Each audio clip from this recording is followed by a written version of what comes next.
Et la Bible maintenant nous s'ouvre, le chapitre 19 s'ouvre sur une autre scène. Abraham est resté discuter avec Dieu. Regardons juste rapidement Genèse 18, 22. La Bible nous dit, les hommes s'éloignèrent et allèrent vers Sodome, mais Abraham s'étint encore en présence de l'Éternel. Amen. Amen. Ils étaient trois. Ils se mettent à s'éloigner vers Sodome et Abraham s'éteint en présence de l'Éternel. Et si Abraham retient l'Éternel et que combien, j'ai donné la réponse, combien continue vers Sodome? Il y en a qui disent quand même 3, franchement. 2. Et c'est pourquoi Genèse 19, verset 1 nous dit, les 2 anges, que tout le monde dise les 2 anges, arrivèrent à Sodome sur le soir.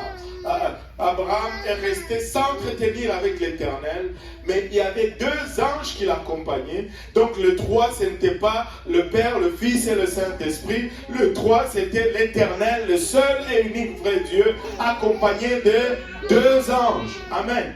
Ce n'était pas la Trinité. Les 2 anges arrivèrent à Sodome sur le soir et Lot était assis à la porte de Sodome. Quand Lot le vit, il s'éleva pour aller au-devant d'eux et se prosterna la face contre terre.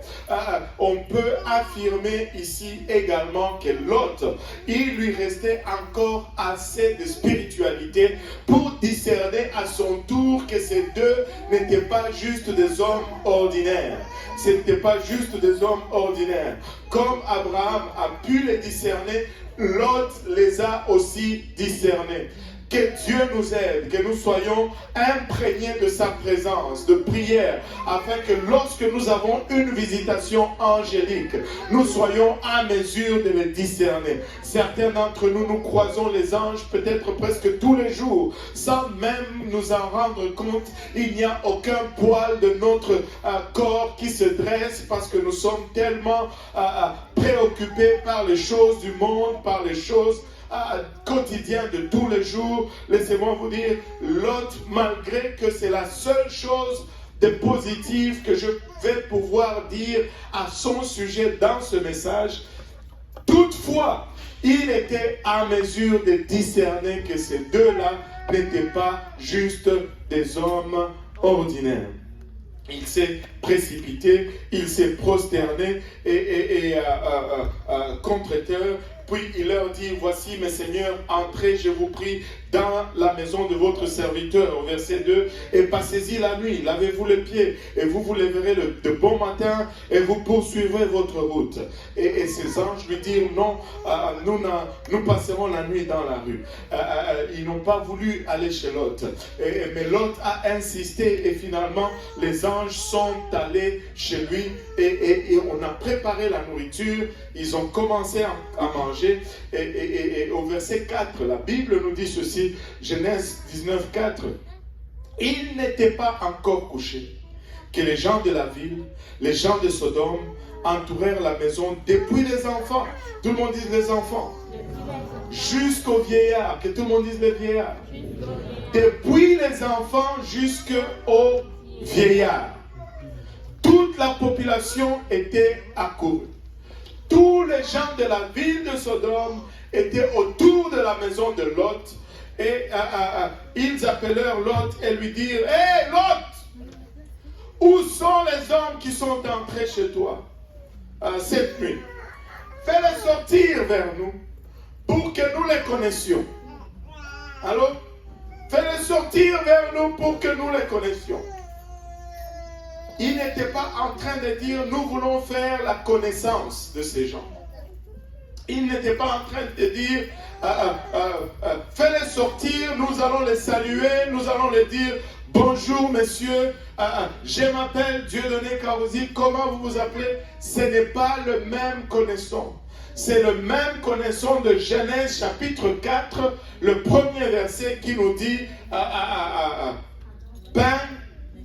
attends, on va le lire, Genèse 4, verset 1. Adam connut Ève, sa femme. Elle conçut et enfanta Caïn et elle dit, j'ai formé un homme avec l'aide. C'est le même verbe connaître. Connaître ici, ce n'était pas une présentation d'identité. C'était une intimité, une interaction sexuelle. Je ne veux même pas appeler cela une intimité parce que toute la ville était accourue. C'était une ville tellement pervertie, une ville tellement homosexuelle, une ville tellement pédophile, une ville tellement corrompue que le jugement de Dieu était déjà décidé sur cette ville. Et laissez-moi vous dire, nous pouvons faire le parallèle avec notre temps aujourd'hui. Quand on commence à glisser vers l'homosexualité, la suite c'est la pédophilie. Aujourd'hui nous sommes en train de nous dire non, nous sommes une bonne société. La pédophilie est déjà presque officialisée ici dans notre pays.